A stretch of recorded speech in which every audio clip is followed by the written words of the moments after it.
Hello दोस्तों, Shiv education channel पर आपका स्वागत है। हम पढ़ रहे थे राजस्थान का भूगोल और वो भी राजस्थान पशु परिचारक भर्ती के लिए। आई होप आपको यह क्लासें पसंद आ रही होगी। आप अधिक से अधिक इनको शेयर कीजिएगा। तो हमने राजस्थान का भूगोल पढ़ा, स्थिति और विस्तार हमने पिछली क्लासों में देख लिया था। उसके बाद हमने राजस्थान के भौतिक प्रदेश की सामान्य जानकारी हमने ली थी। इसको 4 भागों में बांटा था: पश्चिमी मरुस्थल, पूर्वी मैदान, दक्षिणी पूर्वी पठार और अरावली पर्वतमाला। और इन चारों भागों को हम विस्तार से एक एक करके पढ़ेंगे ताकि हमारा क्वेश्चन बाहर नहीं जाए। आई होप आप सपोर्ट करोगे और हमारे साथ ये क्लासें देखोगे। तो देखिए, राजस्थान का भूगोल हम पढ़ रहे थे और राजस्थान भूगोल में ये भौतिक प्रदेश के अंदर जो पहला हमने लिया है वो लिया है पश्चिमी मरुस्थल। पश्चिमी मरुस्थल का हम देखते हैं तो ये किसका अवशेष है? ये तैतीस सागर का अवशेष है। पूरी जानकारी हम इस क्लास के अंदर देखेंगे कि वहां पर किसके अवशेष है, कौन सी नदी है, कौन सा उद्यान है। ये ऐसे ही ऐसे एडिटिव क्वेश्चन पूछे जाते हैं क्योंकि ये क्वेश्चन आया हुआ था, ऐसे ही आया था कि सामान्य ढलान कौन सा है, सामान्य ढलान कैसे है।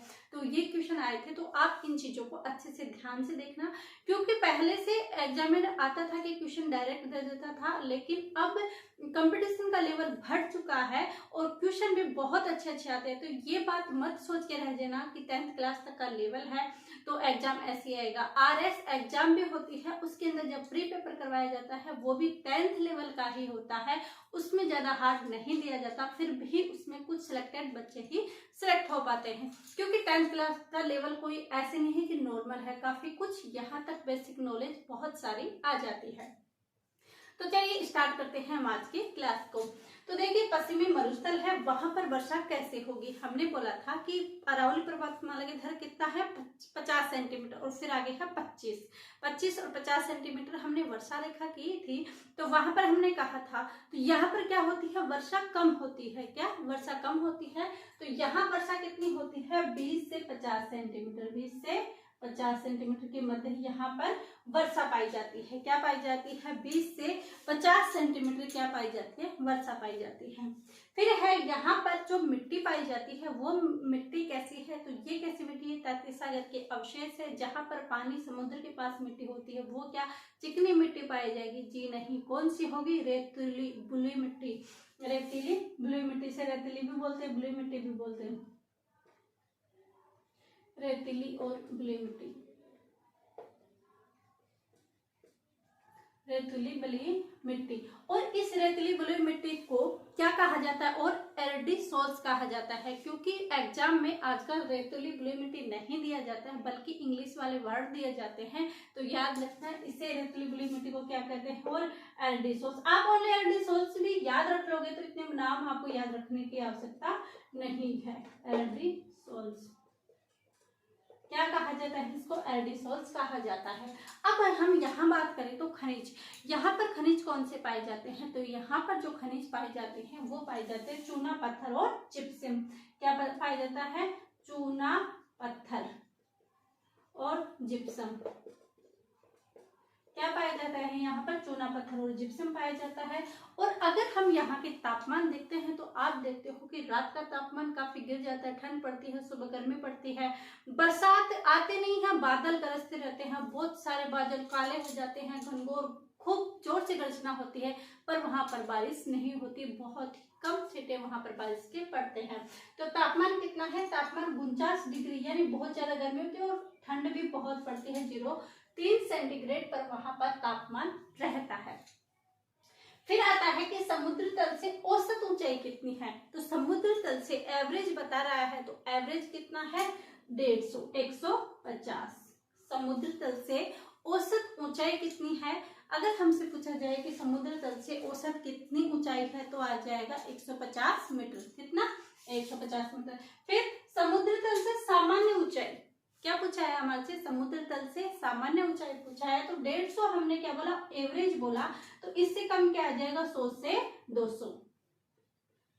क्या आ जाएगा? 200 से 300। क्या आ जाएगा? 200 से 300 आ जाएगा। यहाँ पर समुद्र तल की औसत ऊंचाई कितनी है? 150, यानी 150 मीटर। और समुद्र तल से सामान्य ऊंचाई कितनी है? 200 मीटर से 300 मीटर इसकी सामान्य आ जाएगी समुद्र तल से औसत ऊंचाई। और फिर अगर हमसे पूछा जाता है कि सामान्य ढलान कितना है, यानी ये किस ढलान की ओर है, तो ये कैसे है, ये उत्तर पूर्व से दक्षिण पश्चिम की ओर इसका ढलान है। कैसे है, उत्तर पूर्व से, यानी गंगानगर ये इस साइड, ये उत्तर हो गया, पूर्व इस साइड हो गया, उत्तर पूर्व से दक्षिण पश्चिम की ओर इसका ढलान है। तो आ जाएगा यहाँ पर उत्तर पूर्व से दक्षिण पश्चिम की ओर क्या है इसका ढलान। फिर आता है कि यहाँ पर प्रमुख नहर कौन सी है, तो पश्चिमी मरुस्थल यानी मरुस्थल की साइड जो नहर है वो कौन सी है, आप सभी को याद होगा कौन सी, इंदिरा गांधी नहर। कौन सी, इंदिरा गांधी नहर।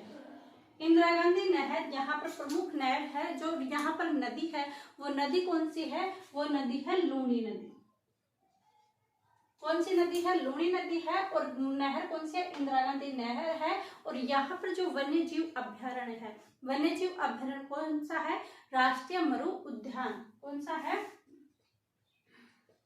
राष्ट्रीय मरु उद्यान। ये फैक्ट हैं जो डायरेक्ट एग्जाम में आते हैं। तो इस स्लाइड की तरफ देखिए, हमने क्या किया कि पश्चिमी मरुस्थल, इसका क्षेत्रफल हमने नहीं बताया। पश्चिमी मरुस्थल का क्षेत्रफल कितना है, 61.11%, यानी 61.11% पर तो ये मरुस्थल फैला हुआ है। तो यहाँ जनसंख्या कम है, कितनी है, 40% से भी कम है, यानी 103 प्रति व्यक्ति यहाँ पर इनकी है। तो पश्चिमी मरुस्थल का क्षेत्रफल कितना है, 61.11%। जनसंख्या लगभग 40 बची, तो 40% यहाँ जनसंख्या निवास करती है। वर्षा 20 से 50 सेंटीमीटर यहाँ वर्षा होती है। मिट्टी रेतीली बलुई मिट्टी होती है, और जिसे हम क्या कहते हैं, एडिसोल्स कहते हैं। इंग्लिश का वर्ड जरूर ध्यान रखें। खनिज कौन सा होता है, चूना पत्थर और जिप्सम होता है। यहाँ पर कोयला और पेट्रोलियम के अवशेष भी हमें मिलते हैं। फिर उसके बाद आता है कि तापमान कितना होता है, तापमान 49 डिग्री सेंटीग्रेड से लेकर 0.3 सेंटीग्रेड तक यहाँ होता है, यानी तापमान काफी बढ़ भी जाता है और गिर भी जाता है। फिर उसके बाद समुद्र तल से वो एवरेज अगर हमसे ऊंचाई पूछे तो हम 150 बताएंगे, और सामान्य अगर पूछता है तो 200 मीटर से 300 मीटर बताएंगे। अगर हमें पूछा जाता है कि ये ढलान कैसा है, उत्तर पूर्व से दक्षिण पश्चिम की ओर, और प्रमुख नहर पूछता है तो इंदिरा गांधी नहर, प्रमुख नदी पूछता है तो लूनी नदी, और प्रमुख यहाँ पर जो प्रमुख वन्य जीव अभ्यारण्य है वो राष्ट्रीय मरु उद्यान। क्या है, राष्ट्रीय मरु उद्यान। ये फैक्ट सीधे हैं, एग्जाम में आने वाले हैं, हर एक लाइन से क्वेश्चन बनने वाले हैं, तो इनको जरूर ध्यान रखें। अब देखते हैं नेक्स्ट स्लाइड में, देखते हैं कि पश्चिमी मरुस्थल है वो किसके अवशेष से पाए गए। यहाँ पर किसके अवशेष पाए गए, तो हमने बोला तैतीस सागर के पाए गए। अगर हमसे कोई पूछा जाए कि आप कैसे कह सकते हो कि यहाँ पर 33 के अवशेष मिलते हैं, तो किस वजह से हमने कहा कि ये 33 सागर के अवशेष है, क्योंकि हमें यहाँ पर क्या मिला, खारे पानी की झीलें मिली। तो 33 सागर में जब जमाव हुआ होगा तो वो कैसे, ये 33 सागर में खारा पानी आता है, तो इससे ये हुआ। दूसरी, समुद्र की जो वनस्पति है उसके अवशेष हमें यहाँ पर मिले हैं। किसके, समुद्र के जो वनस्पति है उसके अवशेष यहाँ पर मिले हैं। उस आधार पे हमने कहा है कि ये क्या है, पश्चिमी मरुस्थल के 33 सागर के अवशेष हैं, पश्चिमी मरुस्थल। फिर क्या मिला है, और यहाँ पर हमें पेट्रोलियम और कोयला पाया गया है यहाँ पर, जो कि किसका अवशेष है, अवसादी चट्टानों का अवशेष है। और ये अवसादी चट्टानें आए कैसी, इसी 33 सागर के अवशेष से। तो इन चीजों के आधार पर यहाँ पर हमें हड्डियां भी मिली है, तो इन चीजों के आधार पर हम कह सकते हैं कि ये 33 सागर का अवशेष है। तो आप शायद आप कर लोगे, तो यहाँ पर क्या करोगे, 33 सागर का किस कारण से आप कह सकते हो कि 33 सागर है। एक तो यहाँ पर खारे पानी की झीलें मिलना, खारे पानी की झीलें मिलना यहाँ पर,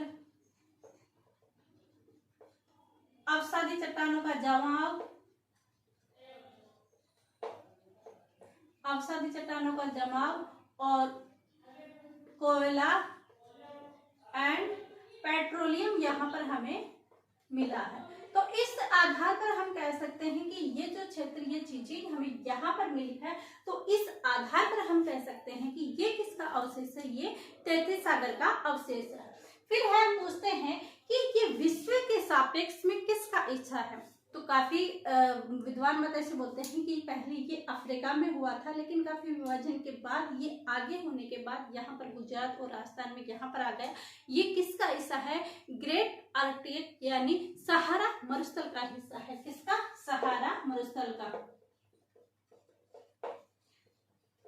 वरना आप ऐसे याद कर सकते हो कि ये सारा एक ही मरुस्थल है, लेकिन अफ्रीका में से सहारा मरुस्थल बोल देते हैं, गुजरात में से थाका मरुस्थल बोलते हैं और हमारे रेगिस्तान पश्चिमी मरुस्थल बोल देते हैं। ये याद करने का इजी तरीका है। अगर हम पूछे कि भारत के सापेक्ष में, तो ये थार मरुस्थल का। किसका? थार मरुस्थल का। ये चीजें हो गई। फिर आता है कि इसका जो विस्तार है, जो कितने राज्यों में फैला हुआ है, तो एक तो आ जाएगा गुजरात, इसका ये गुजरात में फैला हुआ है। एक आ जाएगा इसमें राजस्थान, क्योंकि राजस्थान में भी ये थार मरुस्थल का हिस्सा है। एक आ जाएगा पंजाब और एक आ जाएगा इसमें हरियाणा। इसका विस्तार कितने राज्यों में है? 4 राज्यों में। कितने? 4 राज्यों में इसका विस्तार है। गुजरात, राजस्थान, पंजाब और हरियाणा। जनसंख्या लगभग कितनी निवास करती है? यहाँ पर 40% निवास करती है, लगभग बोला है।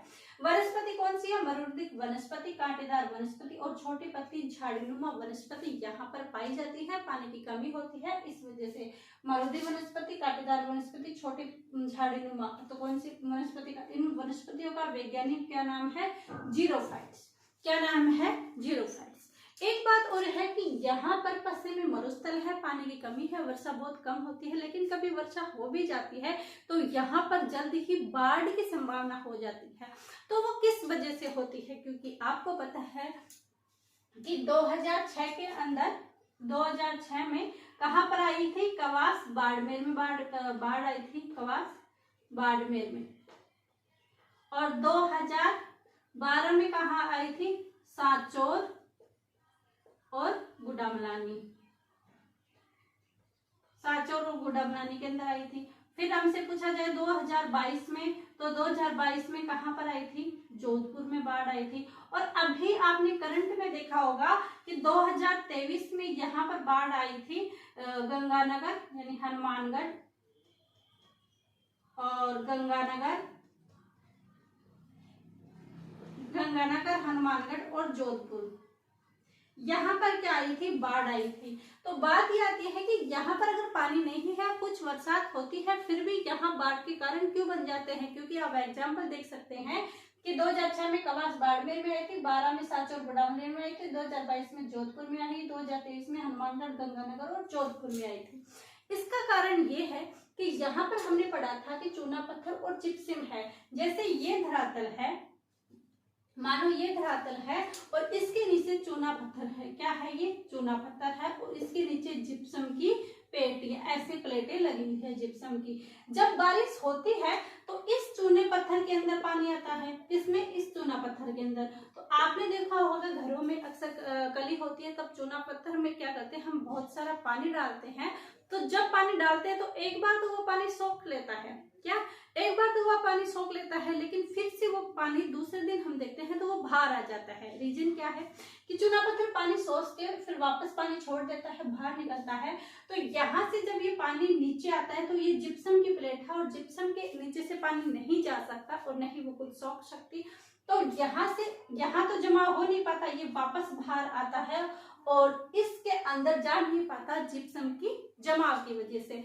इस वजह से बाढ़ के क्या बन जाते हैं? संभावना हो जाती है, बाढ़ आ जाती है। पानी कम होने के बावजूद भी यहाँ पर बाढ़ आ जाती है, क्योंकि मिट्टी भी कैसी है? रेतीली मिट्टी है, बारीक कण है उसके, तो वो भी क्या है? पानी सोख नहीं सकती, उसके अंदर पानी ग्रहण करने की क्षमता बहुत कम होती है इसके रेतीले मिट्टी के अंदर। क्योंकि अगर चिकनी मिट्टी या दूसरी मिट्टी होती है, उसके मोटे कण होते हैं तो वो खुद भी पानी सोखने की रखती है, लेकिन रेतीली मिट्टी पानी नहीं सोख सकती।